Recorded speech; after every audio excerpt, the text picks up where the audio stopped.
Kung bago ka pa lang sa aking YouTube channel, please subscribe at i-click ang notification bell para updated ka sa aking bagong videos.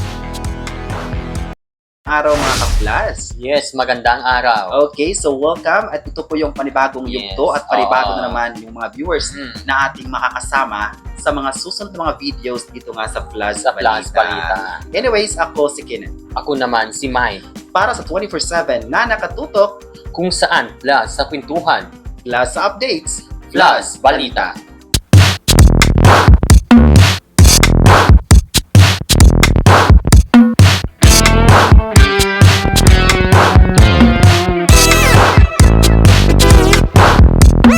Again, good morning, Yes, good morning good mga morning. ka-plus. Diba? So ngayon po ay November 12, 2025.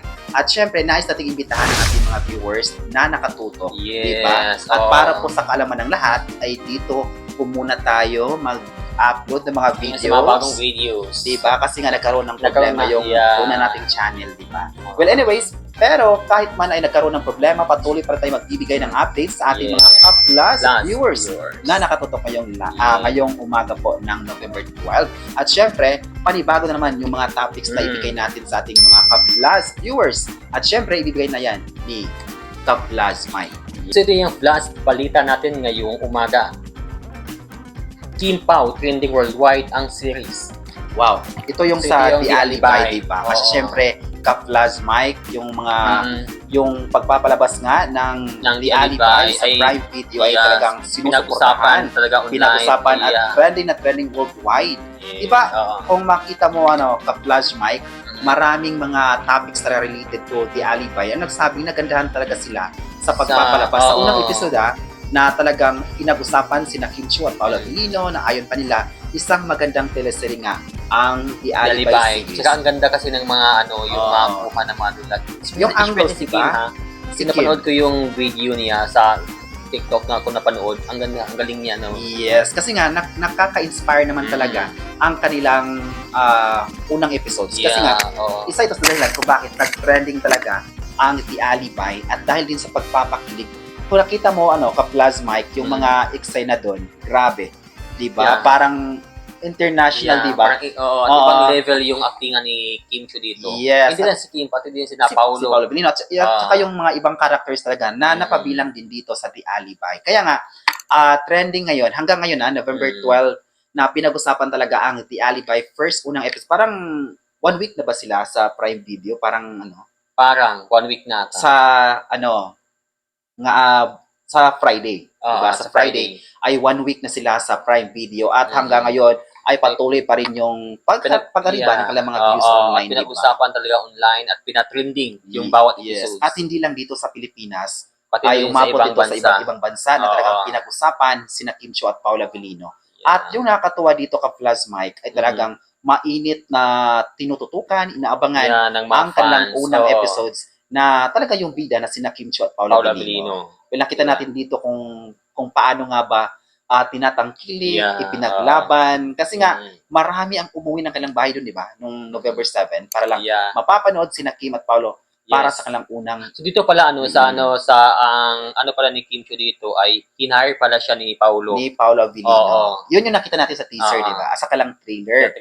Di ba? Na kaabang-abang talaga kasi nga, marami pa talagang mapapanood pa ng mga eksena sa mga susunod na araw, di ba? Especially hindi... So, abangan natin yung mga... Yes, abangan natin yan mga ka-plus kung ano pa yung mga eksena na gagawin ni Kim at Paolo. At alam ko na patuloy pa rin yung pag-trending ng sikat na series ngayon. Sikat na The Alibay. Diba, pero swerte ni Kim at Paolo kasi nga nabigyan sila ng magandang... ganitong series, no? Diba? Ng mga ganitong mga series na talagang ikaka-proud, hindi lang yung mga fans. Kasi pati yung network nagpapasalamat sa mainit na pagtanggap ng mga tao, ng mga kapamilya, diba? Ng mga netizens sa kanilang unang pasabog ngayong taon. Especially Kim Pao ba naman, diba? Ang lakas ng ng Kim Pao. Ka-plus Mike, kung talagang mainit at hanggang ngayon, kung babasahin natin yung mga komento online, diba? Marami ang nagsabi na nagustuhan talaga nila yung itong proyekto at yung karakter ni Kim at Paolo, di ba?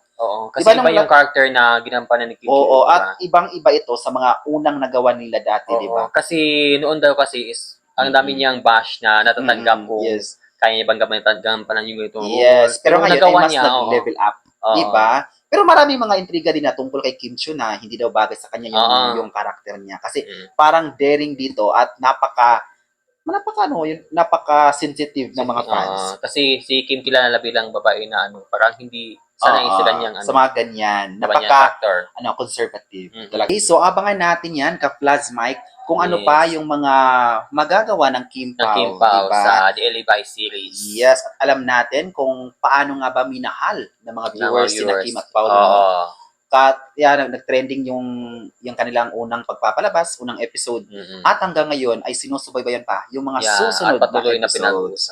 Diba? Sige, so syempre po ngayon pong November 12 ay pinag-usapan natin yung tungkol sa Kim Pao, diba? At syempre, pag-usapan naman natin yung pangalawa nating chika at ibigay na ni ka-Plus Mike. Yes. So ito yung pangalawang balita natin ngayong umaga.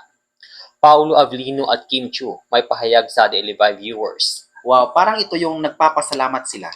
Yeah, sa mainit na pagtanggap ng mga viewers sa The Alibi na unang napanood noong November 7 at talagang nag-trending at hanggang ngayon ay talagang patuloy na tinatangkilik ang kailang mga susunod na mga eksena. Kung mapapansin mo, ka-Plus Mike, diba sa kanang full trailer nga ay pinabas doon kung ano yung mga eksena na mapapanood ng mga viewers, diba?